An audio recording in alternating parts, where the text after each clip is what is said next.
దివిసీమ కృష్ణమ్మ వైభవాన్ని చాటుతూ కృష్ణా జిల్లా అవనిగడ్డలో ఒకేసారి 10,000 మంది విద్యార్థులతో నిర్వహించిన కృష్ణా పుష్కర మహాబృంద కోలాటం అదరహం అనిపించింది. మహోన్నత వారసత్వాన్ని రక్షించుకుందామంటూ విద్యార్థుల్లో స్ఫూర్తి నింపేందుకే మహాకార్యం నిర్వహించినట్లు ఉపసభాపతి మండలి బుద్ధప్రసాద్ వెల్లడించారు.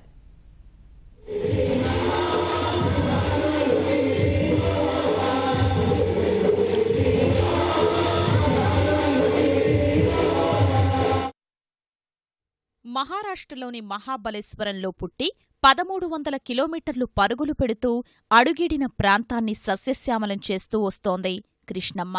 గలగలా పారుతూ నడక మొదలుపెట్టిన కృష్ణమ్మ కోస్తాంధ్రకు చేరగానే ఉగ్రరూపం దాల్చుతుంది. లక్షల ఎకరాల్ని తడుపుతూ దివసీమ ప్రాంతవాసుల స్థితిగతుల్నే మార్చింది. హంసలదీవి వద్ద సముద్రంలో కలిసే కృష్ణమ్మ తీరం వెంట అనేక ప్రసిద్ధ ఆలయాలున్నాయి. దివిసీమగా పిలిచే ఈ ప్రాంతానికి చారిత్రక పరంగా ఎంతో ప్రాధాన్యత ఉంది. దివిసీమ ప్రాంతంలో పుష్కర స్నానమాచరిస్తే మంచి జరుగుతుందని భక్తుల విశ్వాసం. అందుకే ఈ ప్రాంత ఔన్నత్యం, కృష్ణమ్మ ప్రాముఖ్యతను భావితరాలకు తెలియజేసేందుకు అవనిగడ్డ శాసనసభ్యుడు ఉపసభాపతి మండలి బుద్ధప్రసాద్ విద్యార్థులతో మహా కోలాటాన్ని నిర్వహింపజేశారు.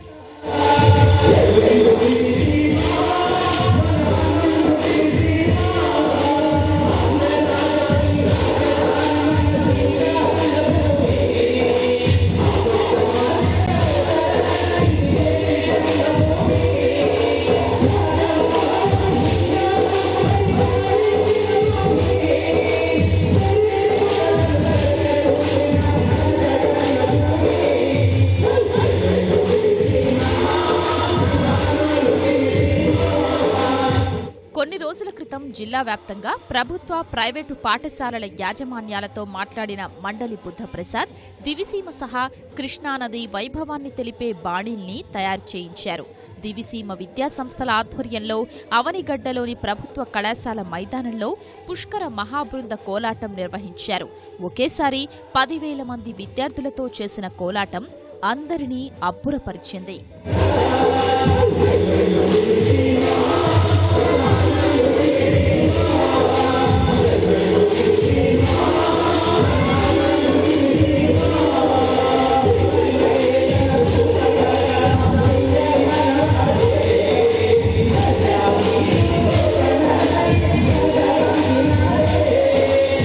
జిల్లా వ్యాప్తంగా ప్రభుత్వ, ప్రైవేటు విద్యాసంస్థల విద్యార్థులు పాల్గొన్నారు. పట్టు పరికిణీలు ధరించిన అమ్మాయిల కోలాటం ప్రత్యేక ఆకర్షణగా నిలిచింది.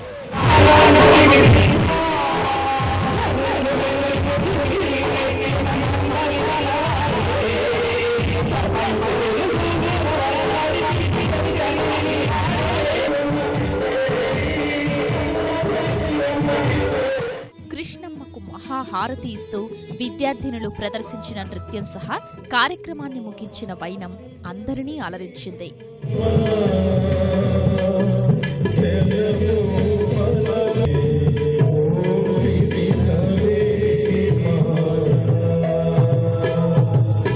దివిసీమలోని పల్లెల్లో రోజూ కోలాటం కనిపిస్తోందని, సంప్రదాయాలు, సంస్కృతిని కాపాడుకోవడానికి ఇదెంతగానో ఉపయోగపడిందని మండలి బుద్ధప్రసాద్ పేర్కొన్నారు. 10,000 మంది విద్యార్థులతో కోలాటం నిర్వహించడం కృష్ణా పరివాహక రాష్ట్రాల్లో ఇదే తొలిసారని తెలిపారు. కృష్ణా నాగరికతకి ఈ దివసం ఒక ప్రత్యేక. తెలుగు భాషా సంస్కృతుల వికాసానికి కృషి చేసిన ఎందరో మహనీయులు ఈ సేవలో జన్మించారు. అన్ని కళలను కూడా ఉద్ధరించారు. ఇక్కడున్న దేవాలయాలు ఓ చిన్న భూభౌగోళిక ప్రాంతంలో మరెక్కడ కూడా లేవు. మన వాళ్ళ పాడి పంటలను మనం వృద్ధి చేసుకుని పండించుకుని ఈ స్థాయికి వచ్చామంటే ఆ మాత యొక్క దయవల్లే. మన యొక్క మేధస్సు ఆ మాత దయవల్లే జరిగింది. అందువల్ల ఈ పుష్కరాల సందర్భంలో ఇవాళ కృష్ణానదిని స్తుతించటం, కృష్ణానదిని పరిరక్షించుకోవటానికి ప్రతిన పూనటం ఈ తరం వారి యొక్క కర్తవ్యం.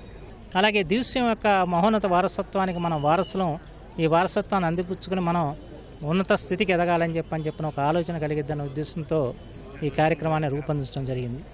ఈ ప్రాంత ప్రాశస్త్యం నేటి తరానికి తెలిసేలా బుద్ధప్రసాద్ చూపించిన చొరవ గొప్పదని సిలికానాంధ్ర వ్యవస్థాపకుడు కూచిబొట్ల ఆనంద్ ప్రశంసించారు. తెలుగువారి జానపద కళల్లో భాగమైనటువంటి ఒక కోలాటాన్ని 10,000 మంది విద్యార్థులతో ఇలా సాధించడం అనేటువంటిది ఒక అపూర్వమైనటువంటి విషయం. ఆడపిల్లలు అంతమంది పరికిణీ మోణీలు వేసుకుని కనిపించడం కూడా చాలా చాలా చాలా అపూర్వమైనటువంటి సన్నివేశము. ఈ 10,000 మందితో ఉన్నటువంటి ఈ బృంద కోలాటము చరిత్రలో మరుపురానిదిగా మరిచిపోలేనిదిగా మిగులుతుంది. ముఖ్యంగా పిల్లల మనసుల్లో మన సంస్కృతి అనేటువంటిది ఒకటి వాళ్ళ హృదయాల్లో నాటుకుపోవడానికి ఈ కార్యక్రమం చాలా చాలా దోహదం చేస్తుందని నమ్ముతున్నాను.